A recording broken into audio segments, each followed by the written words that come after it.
Well, we've got our first livestock session. Introduce myself. My name is Lindsay Maddock. I'm the extension agent in Wells County in Fezzen. And my co-assistant here today is Sarah Crimmins. I'll let her introduce herself as well. Hello, I'm Sarah Crimmins. I'm the Ag and Natural Resource at Sheridan County here in McCluskey. Thanks. So between Sarah and I, we are going to be kind of moderating and helping get questions answered with our speakers today. So I'm going to go ahead and share my screen here. And we'll just kind of give you a general layout of what to expect for the day.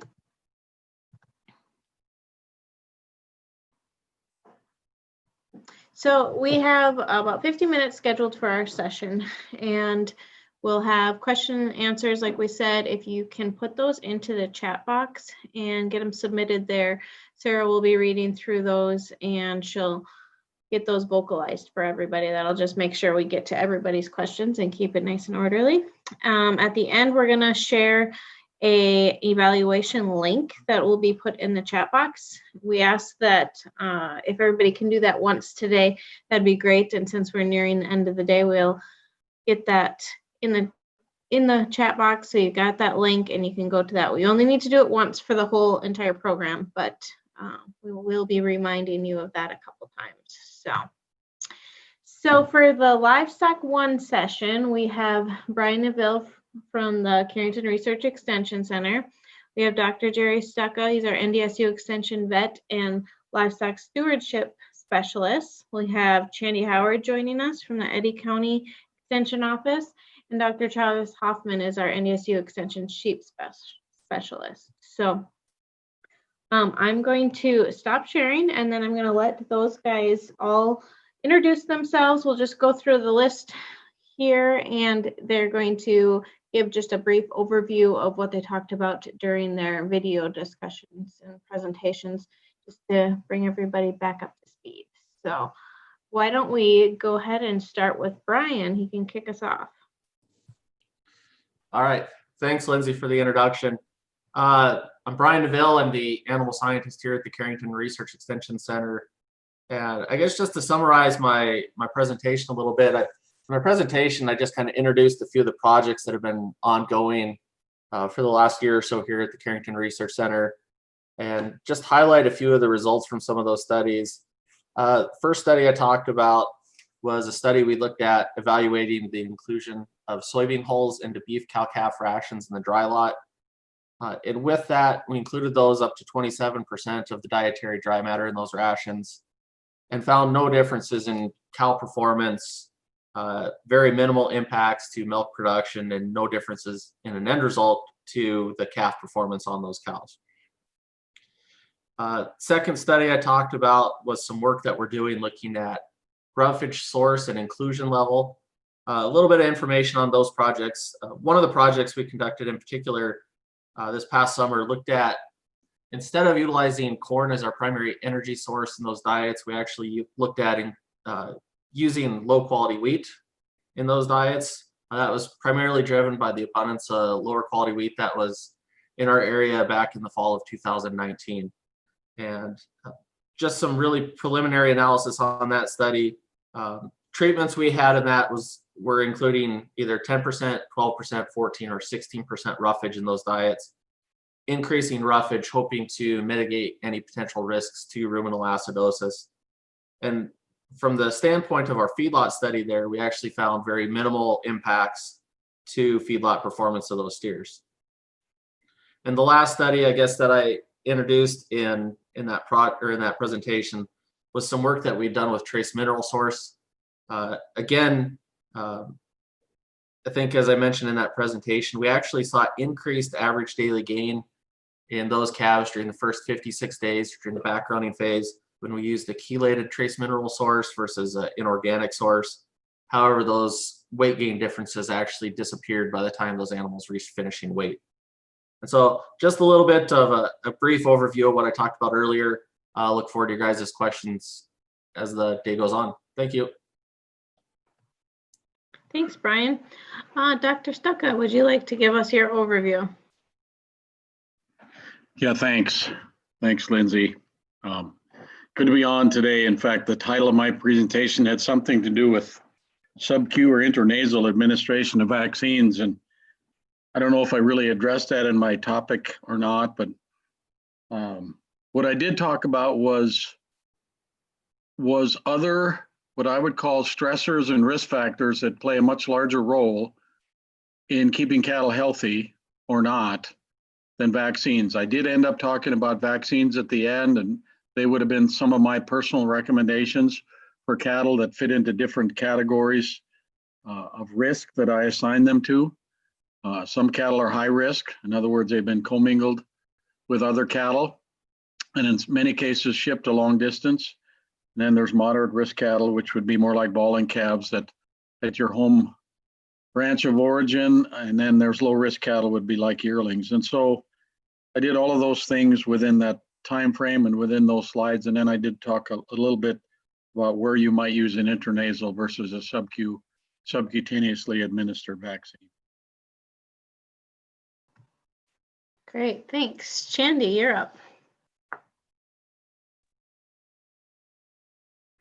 I'm Chandy Howard. I'm the Eddy County Extension Agent, and I just started back in May of this year, so I'm rather new to Extension, and this is my first time presenting at Central Dakota Ag Day, but my presentation was on antibiotic stewardship, geared more towards injections, and I really just hit the basics, but I think it has good timing because we're right in the middle of weaning right now, and we're going to be moving into preg checking rather shortly, which means they're going to be running cattle through the chute. I talked about storing medications, needle gauges, syringes, and some record keeping.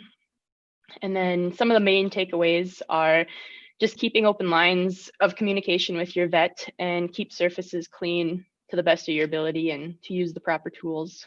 I'll mention again that it's important to slow down and take your time and not get worked up with each other and with the cattle. But I know that's always easier said than done sometimes. So.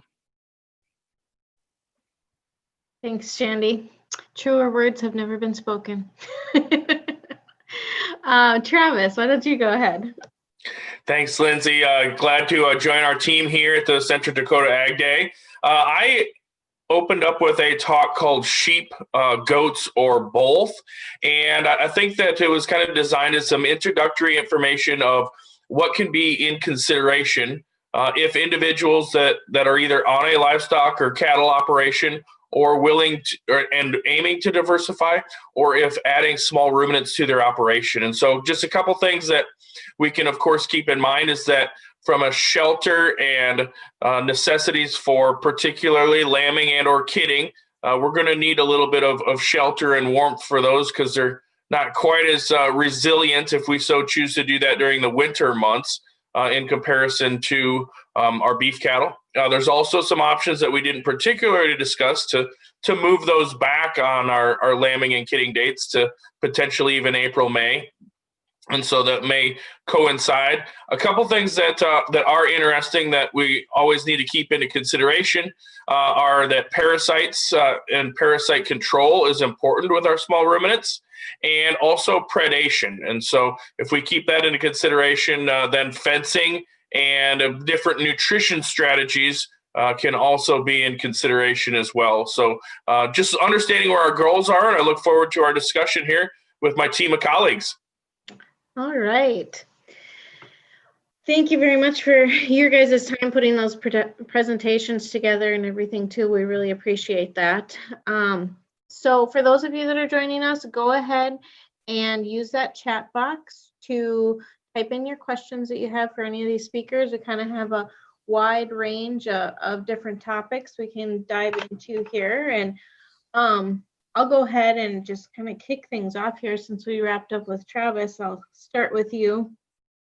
You know, a lot of people know with West Fargo closing now, it just kind of got me thinking, where do you think the majority of North Dakota sheep are going to be getting marketed now? Oh, that's a great question and a timely fun one. Thanks, Lindsay, for the warning there. No, it's fine. Because we do have a change in terms of just the dynamics, because a West Fargo barn is not available, and a lot of the lambs that were central and east, and plenty of the ones in Minnesota did go to there. Mandan does sell some lambs on occasion.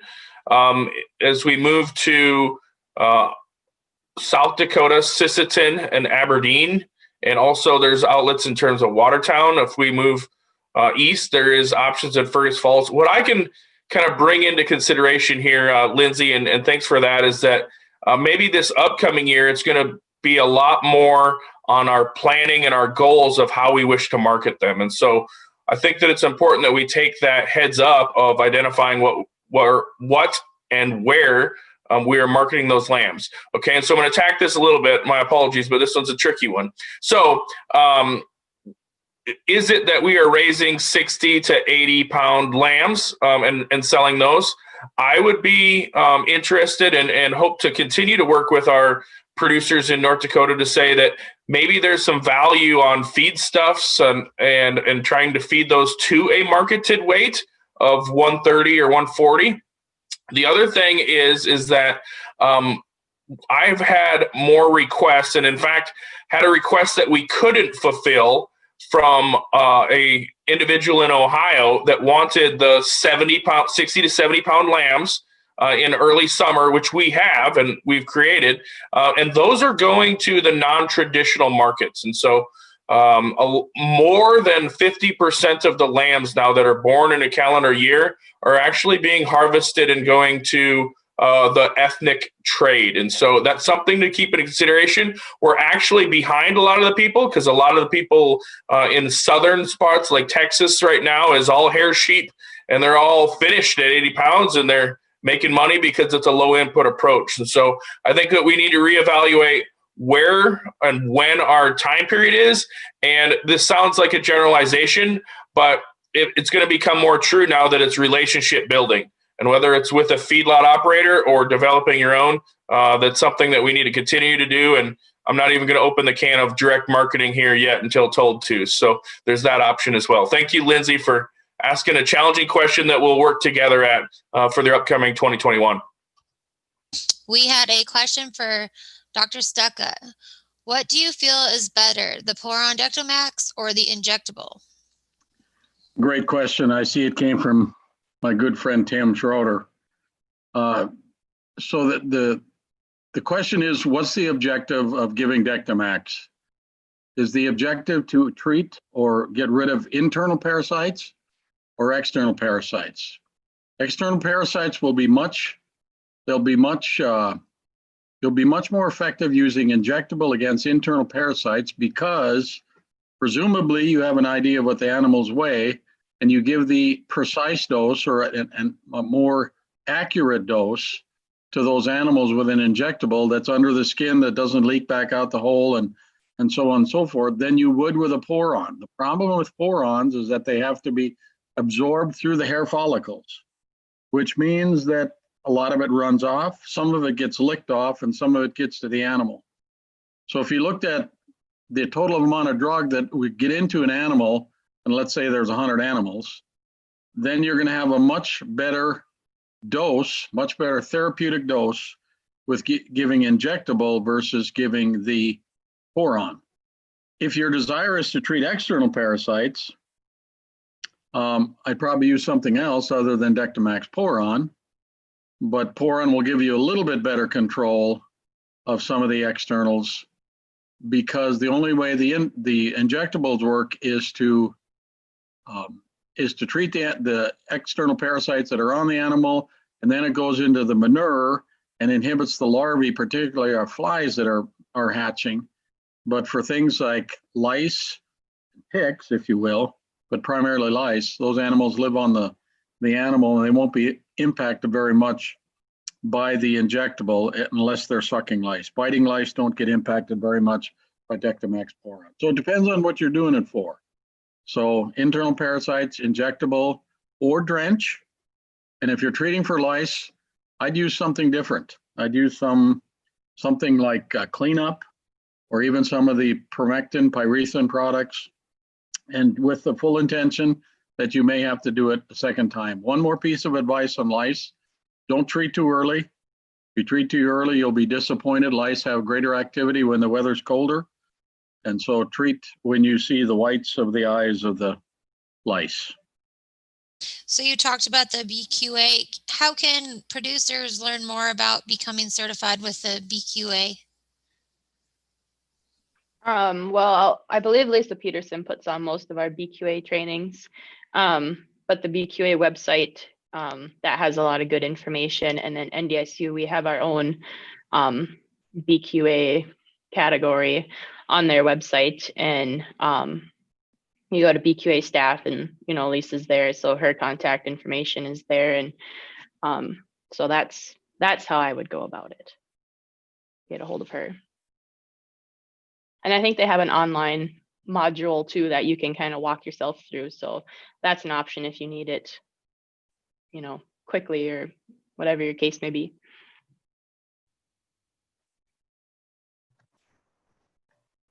Thank you. Brian, you got at the end, you were talking a little bit about future research with trace mineral nutrition and developmental programming. And I was just kind of curious, will that be strictly done with like the dry lot cows that you have there at the CRC, or is it going to be expanded to cows that are out on grass as well? What are you looking to do there? So great question. Thanks, Lindsay.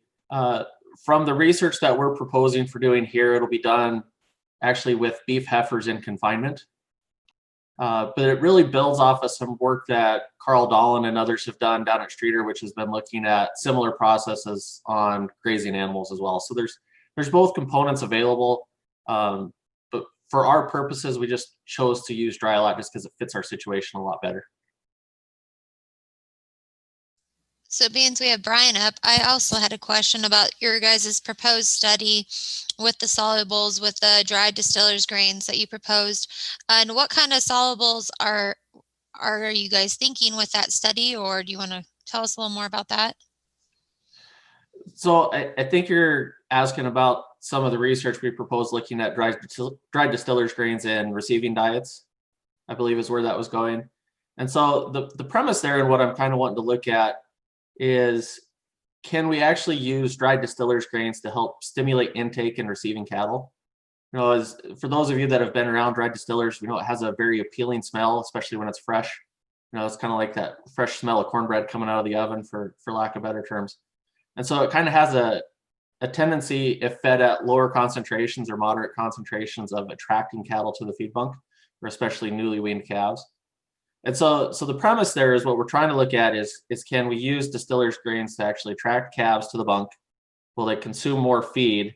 And does that extra feed help kind of alleviate some of that negative energy balance that we get with calves right after weaning? Hopefully that helps answer your question.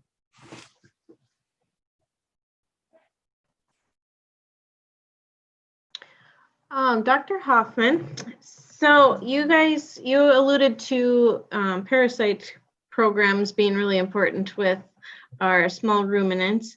And I know we do have a lot of the starter flocks getting going and stuff like that in North Dakota. That's really been pushed a lot the last number of years here. And so I was just kind of curious if you could give a good example of some really solid parasite programs that people could implement. Maybe an example of both sheep and goats. Sure, Lindsay. And so I think that we do have different classes of parasite control, and as simplistic as it is, and of course Dr. Stucca knows these as well, but at least from the sheep and goatman's standpoint, we say, hey, there's a clear based ones and there's the white based ones, and so of mixing those up. The challenge is also that there is continued resistance in our small ruminants, and it becomes tougher and tougher for us to make those happen. Well, I've been, as we look at these on our parasite plans, is that a lot of the times that we can be able to look at their eyelids. Okay, and so that's a function called FAMACHA, FAMACHA. And so what that is a scale relative to the amount of blood circulation that's happening in the inner eyelid of the animal. And so truthfully, we can be able to look at if that animal or if more than the group need to be provided with a parasite control method. And so if we can be able to look at those animals and you pull the inner eyelid down, and I have that in the presentation of a quick evaluation that can be accomplished to identify the lighter the color it is, the more anemic they are, the more challenges there are from a parasite control. Jerry, what do you have to add onto that? Yeah, it's an interesting strategy actually with parasite infestations and resistance in the drugs that we have. Travis is right. We basically have two classes. We call them benzimidazoles, which most of the white Poron or drench wormers, and the clear ones, and those are what we call the macro or cyclic lactones, or they're the Ivomex and the Dectamax, and of course they're generics. And because of the grazing behavior of sheep, or maybe it's the way we graze sheep, I'm not sure, Travis, but they tend to pick up parasites, and some of them will actually feed on the blood of the animal, Haemonchus being one of them. So the interesting thing about looking at third eyelids is what you're trying not to do. I think the strategy is not to deworm everyone all at once. You're just trying to deworm those ones that seem at the greatest risk of suffering from an internal parasite infection. And so what that does, it doesn't put that drug in all of the animals in a herd. We're trying to delay resistance as much as we can. Just treat the ones that actually need it. It's an interesting strategy, and it's one I actually like, because I think we've tended to overuse some of these really good dewormers over the years by treating everybody, and we've gotten ourselves into a situation where many of these there's resistance, not only in the sheep population, but actually in the cattle populations as well. Not so much in the northern plains, and that's partly thanks to our stocking rates and cold weather and different things, but in the southern states, we have a fair amount of what appears to be resistance going on in some of our cattle populations as well. So it's a good strategy, I think, Travis, and I guess I don't know how well it works exactly, but hopefully you've been able to utilize it and still continue to use the dewormers we have. And Lindsay, it'd be something that we would address, obviously, mostly during our summer months, as we're getting some of those parasites. And Dr. Stuck is correct that the sheep and the goat, relative to the talent of their mouth and lip and tongue, go deeper onto a blade of grass. And so the parasites and the larvae become consumed more. And that's one of the challenges that can happen. And so if we at least want to evaluate those early in the summer and midsummer, then we can be able to approach. And if you feel as though it's a whole operation challenge, there is the opportunity to give the whole operation, but that should be probably consulted with a veterinarian, because you probably don't need to do all of them. Travis, I might add one more thing too, and think about the parasite life cycle, and do you have a chance to go to a different pasture? Travis is right. These larvae hatch, many of the larvae hatch right in the manure paddy, and then they're able to travel up the blade of grass. And the life cycles vary depending on which parasite we're talking about, but in very general terms, it may be 20-some day, 28-day life cycle. So if I can move those animals periodically, and that larvae only has a short lifespan, so if I can move those animals, if I have the grazing strategy to do so, you relieve some of that parasite pressure by doing so. Concur. Thank you. Okay, Travis, is there a sheep convention coming up? All right, so we have a virtual sheep convention. So with the North Dakota and the And Minnesota, our Lamb and Wool Producers Association has a convention this Saturday. So in a short 2 days, starting at 9 a.m. And so we have an educational webinar through 9:30 to 11, and then each of the respective states will break out to their respective association meetings. More information can be found at the North Dakota Lamb and Wool Producers Association website, which is ndsheep.org. So ndsheep.org, and has the registration link that people can join us for more targeted information on the sheep industry. Thank you. Okay, Dr. Stucka. So this person says, I used Enforce 3 intranasal and it seemed that most of the vaccine was sneezed back out of the calf. Do these need to be revaccinated or is that enough? Yeah, so Sarah, I can see that was from Dr. Hoppy. And I just might point out that Enforce is actually spelled with an I, not with an E. So I would never do that to anybody else except Carl. But anyway, Carl, thanks for the question. So, you know, it does happen that a lot of the intranasal administered vaccines can be sneezed out. I never redose. In fact, with Enforce, it's on the label now, I think, that you can actually put 2 cc's up one nostril, which is actually my preference. It's a little bit less hassle. And you got to remember there are literally billions of viral particles in that liquid dose, and that there'll be plenty of those viruses that will be at the nasal passages. Is there a downside to giving it again? No, there's not. You're just spending a little bit more money, but there's no downside to giving a second dose either. So I usually don't. Here's my preference on Enforce 3. I would prefer that to be the first dose of a virus vaccine. Remember, it only has BRSV, which is respiratory syncytial virus, and IBR and PI3. I would prefer that be the first dose that those calves receive of a viral vaccine. BVD is not in that vaccine and has to be given separately if you want to use BVD vaccine.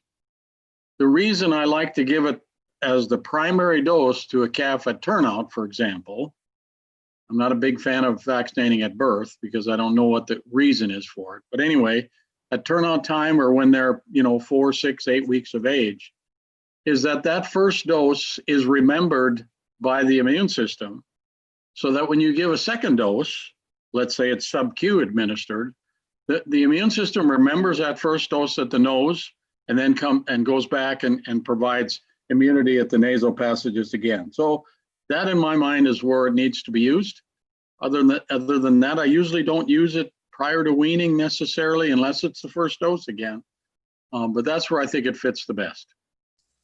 So to tie into that, what if a producer doesn't do spring shots? They just do shots at birth and turn out to grass right after birth and don't do a vaccine until fall, preconditioning. Would you recommend it then at birth or not? So Sarah, what you're saying is they're giving it at birth and giving it turnout? No, they don't do anything at turnout, say. Okay. I know a producer that does their shots at birth, and then they are farmers, so they don't brand, they don't do spring shots. Yep, I understand. And then don't touch them till they come back into the fall. So there's 2 parts to this answer, Sarah. The first part is, why are they given Enforce 3 at birth? Is there a reason for them doing it? I have 3 questions that I like to ask people why they vaccinate. Is it necessary? Does it work? And is it safe to use? So my first question to this producer is it necessary? Are you having some issues with young calves that you feel it's necessary to give Enforce 3 at birth? Knowing full well that the uptake may not be all that great. In other words, if I'm vaccinating 100 calves, what would I expect for a really positive immune response at birth? I'm not sure I can answer that question, but I'd be surprised if it's above 50%. Okay.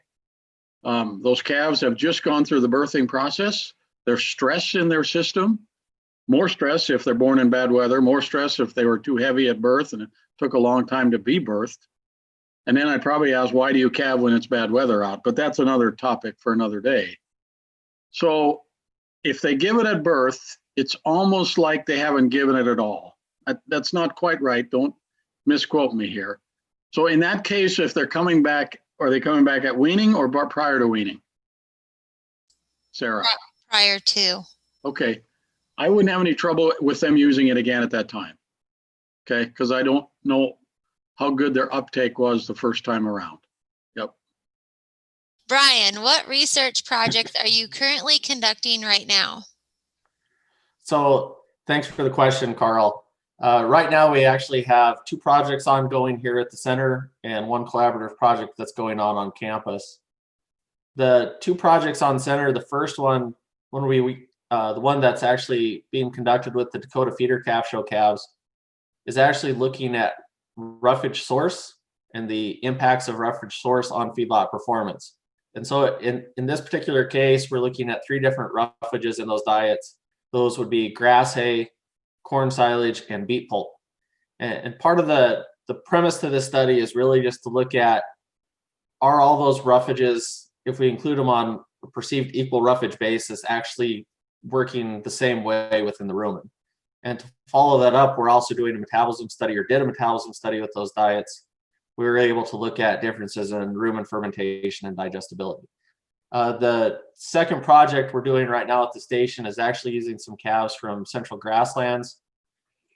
And the basic premise on that study, it's a maternal programming study, basically. The cows, or the dams for these calves, were managed in a way that they received access to or no access to trace minerals at two key time points. That'd be early gestation and then lactation. So a quarter of these calves were born from dams that had trace mineral access at both times. A quarter had it at either early gestation or during lactation, and the last quarter never had it at either of those time points.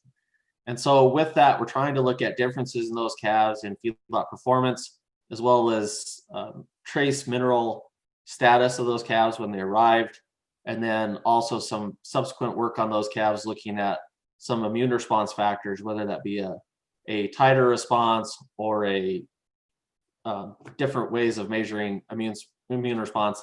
Dr. Stuck is on here. He can probably talk about that much more intellectually than I can at this point. The third study, and this is a great one for anybody sticking around for the next section. I think Kendall Swanson's on the next section as well. We're also working with a bunch of researchers on campus right now to do some research on feeding hemp meal cake as a feed ingredient. As some of you would know, hemp or hemp byproducts are not approved feed ingredients in livestock diets right now.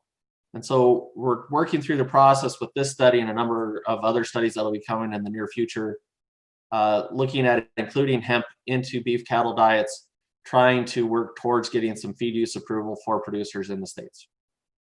So that's a short version of what's going on. Okay, next question is for Chandy. Do you need to be BQA certified to sell calves? And how about direct sales of fat cattle to packers? Or how about chucker BQA for fat cattle? So you don't need to be BQA certified to just sell your calves. And then if you're selling directly to Tyson, selling fat cattle to Tyson, you need to be BQA certified. And then truckers going to Tyson, they need to also be BQA certified.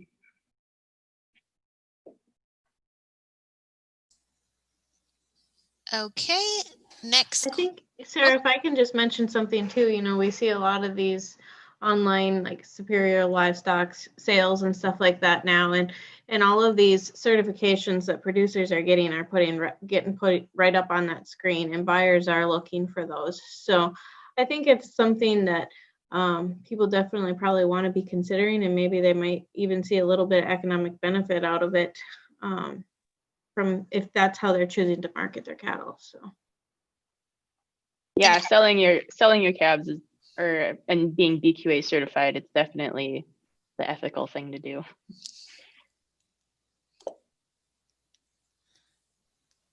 So kind of tying into that, Dr. Stucka, and then we'll go to your next question. So with, like she mentioned about the superior livestock and that they really hype it up for like those VAC protocols that seem to sell higher, but not necessarily those cattle need that vaccination, right? Kind of ties back into why are you doing it and Well, not doing too much? Yeah, yeah, good question. Lots of parts to this, actually. Years ago, and Carl would remember this as well, that we had green tag programs, preconditioning programs, and people thought they were never paid for them. Once we started realizing that the impact of BRD, or respiratory disease, was not just the cost of the drugs and the time and labor to treat cattle, but it actually impacted average daily gain and carcass quality, then we got a lot more interested in doing what we could do at the ranch level to improve health, not only at the ranch level, but at once they leave the ranch as well. And so with that came more of the development of some of these wean programs, vaccine programs. There's VAC 45, there was pre-vac, or whatever it's called. And so they're all kind of variations of a theme, and that's to provide some insurance, if you will, against some of these diseases that we vaccinate for. So that's where Superior Livestock is. That's where a number of these auction markets you could go, you could hand in your card, at least when it was with Pfizer and Zoetis, and Merck, I think, has a program as well. And it informs the buyer that these calves have had certain vaccines. They've been perhaps weaned 45 days or not.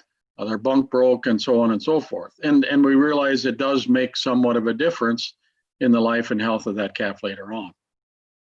Specifically, I think to Tim's question here, though, what to vaccinate with? Well, those VAC programs kind of lay out what the protocols are.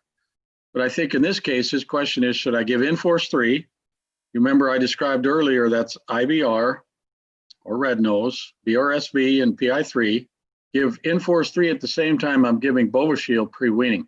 I'm just going to say I would never do that, because you're doubling up on the antigenic load, or the virus load that those calves are receiving. It's not necessary. And under the maybe rare circumstances, it may actually be negative to give them that much vaccine of the same kind at the same time. So I just would never recommend doing that. Use one or the other. If you're using Enforce and you want to vaccinate with BVD, you have to give the BVD separate. If you're using Bovishield 5, which has all of those viruses in it, then you just use the Bovishield 5 all by itself. So that's where my answer is on that. And that, to me, that plays into when do you use Enforce and when do you use Bovishield. And I think I went through that earlier.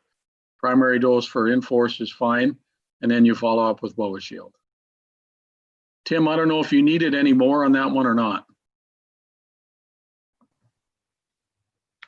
I guess that covers it for him. It's double good. So good, he says. I appreciated some of the slides you had there, Dr. Succa, with the illustrations and everything. It kind of made me realize what I was probably forgetting that I once learned in college.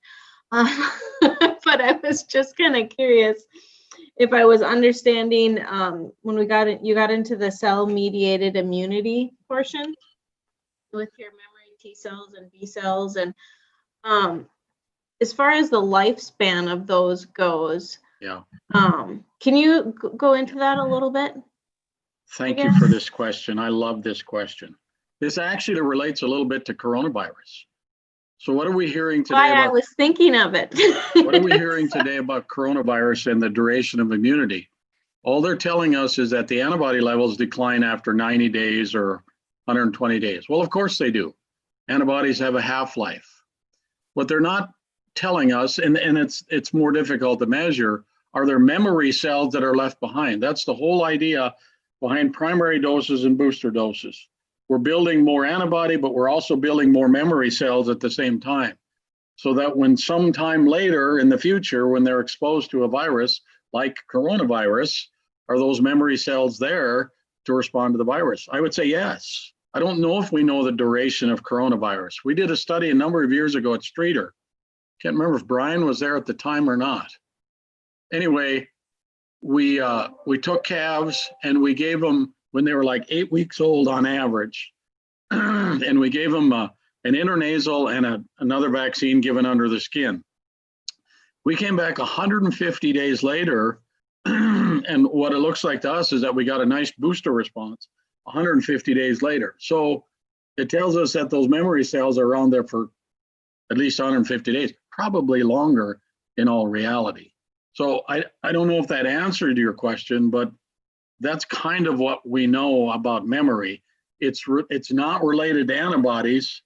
I mean, it is, because some of those memory cells will produce antibodies, but if you're just measuring antibodies, antibodies will decline over time. They all have a half-life. Some of the half-lives are shorter. It's been estimated that, for example, IBR half-life is probably 21 days. So you can see how that can run out, at least as if we measure antibody levels in the blood. We can take up another 8 minutes or so of these guys' time, so. Lindsay, I would like to just shift the conversation just a little bit, as Dr. Stucca has talked about, truthfully, preventive medicine, and on our vaccines. As we think about it on our sheep and goat operations, there's a couple things that we can keep in mind here as we're the beginning part of December, and no matter when we're lambing / kidding, it's coming up in the near future, hopefully, most commonly of those animals in the spring. But one of the things that I would say to keep in mind as a good production management practice is that a vaccination of Clostridium perfringens C and D, or C and D and T, which is the tetanus as well, allows you to have kind of provide a head start for those lambs. And so that's something that from a more simplistic standpoint is our overeating disease and causes challenges. And so we can get a head start by providing that for our ewes a month or so right before lambing. The other thing that the small ruminants have as an advantage or disadvantage based on how the law is, but they're considered a minor species. And we know that subtherapeutic antibiotics, at least in a feedstuff, require now the veterinary feed directive. It has been pointed and stated that particularly sheep, but sheep and goats, that Vibrio and reproductive diseases can be a challenge for us as we get closer to lambing / kidding. And so working with your veterinarian to get a chlorotetracycline or a CTC feed additive is a good production practice. And commonly you'll go through it without a problem. And then when you get a wreck, it's a big wreck. And so it's just something to keep in mind on a production practice here as we turn in the calendar year. Okay, I think the next question is for Brian. What is beneficial in the hemp cake for cattle, and does it matter what age they are when the calf could be fed hemp?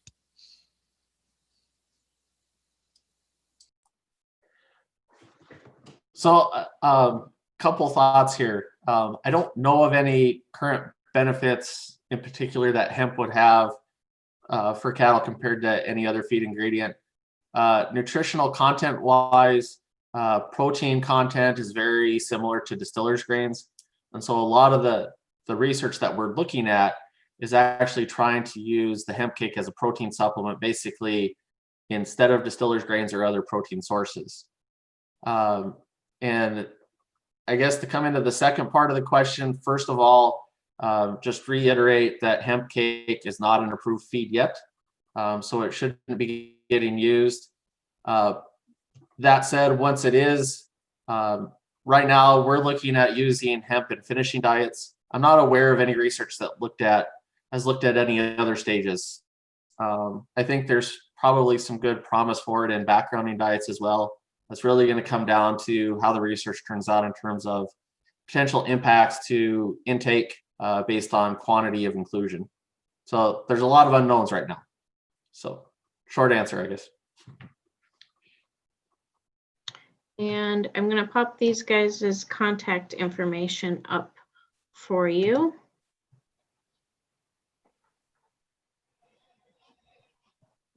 All right. We'll see if it can go to the slideshow for me. But they were also in I think everybody included them in their presentations online, but here are email addresses for Brian, Dr. Stucka, Chandy, and Dr. Hoffman. If anybody wants to get a hold of them, feel free to reach out in that method.